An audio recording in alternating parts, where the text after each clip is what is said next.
Hi guys, and welcome to a new episode of A Dog's Soul. Have you ever wondered why a dog is doing stuff you really don't like eating poo or stuff like that? Today we're going to talk about natural dog behavior, what that is, and why some things are so hard to train.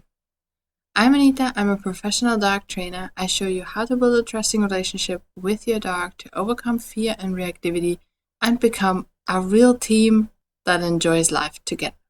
Now stay tuned and have fun.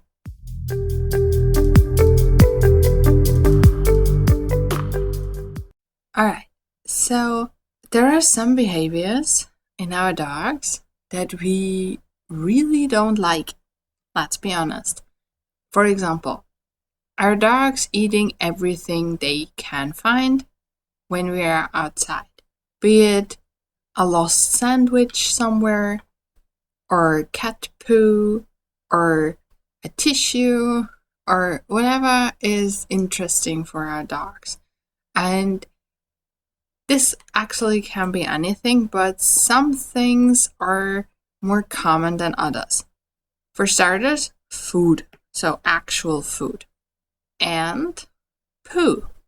Not necessarily their own, but from prey animals as well as from humans. And this has actually an evolutionary background, both of it, because most dogs in the world are free roaming or street dogs. And those dogs, of course, do nothing else than scavenge for food.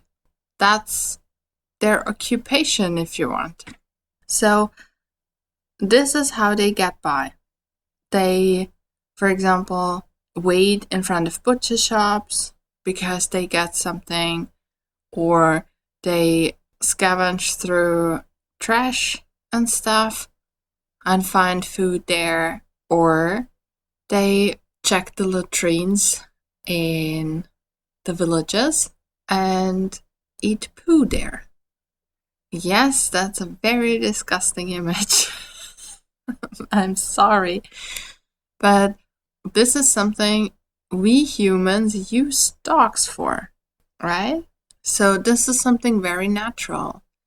And another thing that is very natural that we really don't want to see is aggressive behavior.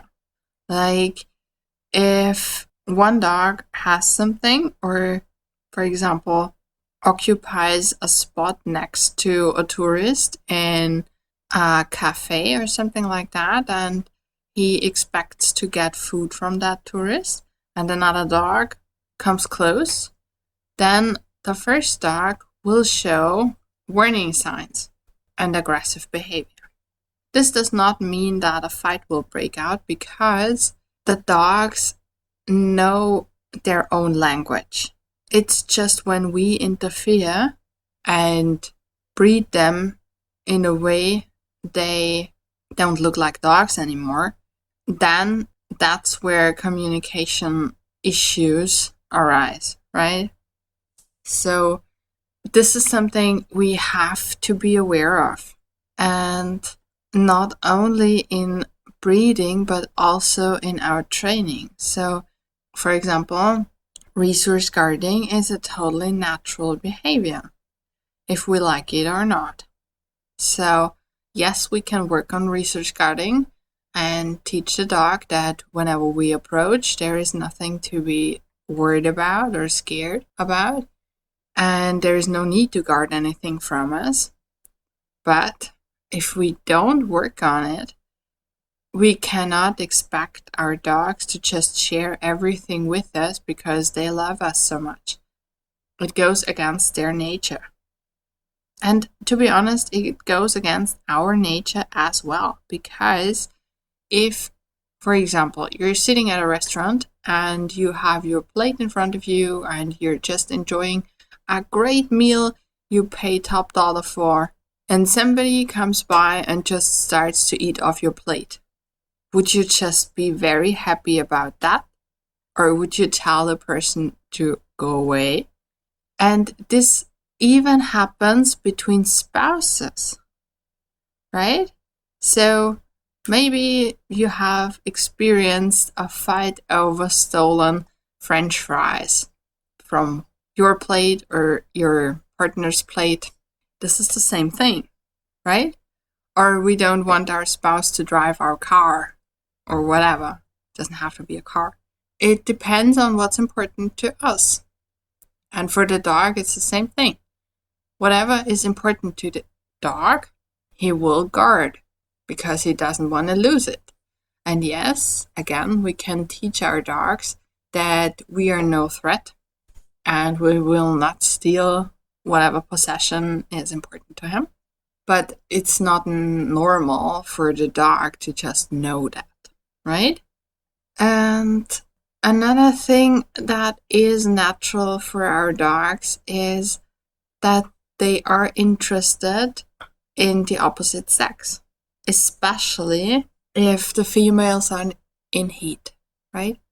So this is true especially for young males because hormones are going crazy and this is something new to them and the ladies become interesting and stuff like that. The same thing happens for teenagers, human teenagers, right?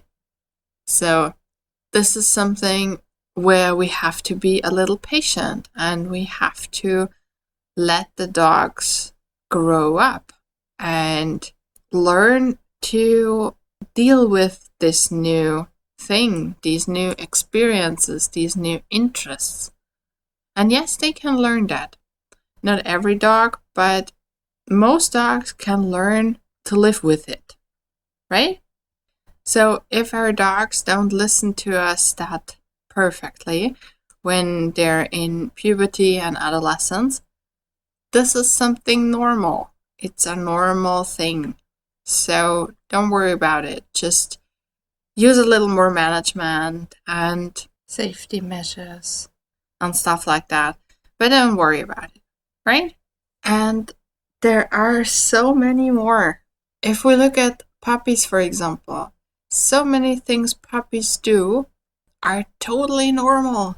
And we sometimes go a little crazy about it. For example, puppies chew on everything. It's normal. They explore the world with their mouths and also their teething. And chewing seems to help. So if you have stuff that is very dear to you and you don't want your puppy to chew on it, put it away. And if you can't put it away, give your puppy something that's okay to chew on. That's, in a perfect world, similar to what the puppy chose for himself, right? And also following you around.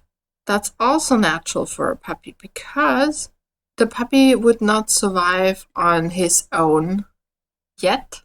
So he follows the caregiver. And since he doesn't have his mom or his dad anymore, he is following you. That's perfectly normal. Not every puppy does it, but a lot of them do, right? And that, of course, also goes for not wanting to be alone.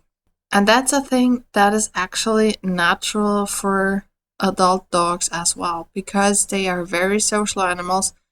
And in some countries, even street dogs choose a home where they can be near humans at night, for example, or during the day or at specific hours. And they stay close to humans, even out on the streets. Not in every country. It depends a bit on how well they are treated. But this is something natural. And another thing that's natural for our dogs and we don't like all the time is sniffing. Our dog's strongest sense is smell. So yes, they are sniffing and they get so many informations out of whatever they're sniffing, we can't even imagine. And so they are doing that because it's interesting. Like we are reading a book or watching a YouTube video or whatever, because we're interested in whatever information is in there. And for our dogs, that's smell. And sometimes that strikes us as inappropriate. For example, if the dog just sticks his nose between your legs and tries to sniff you, yes, and we don't have to put up with it if that's uncomfortable for us.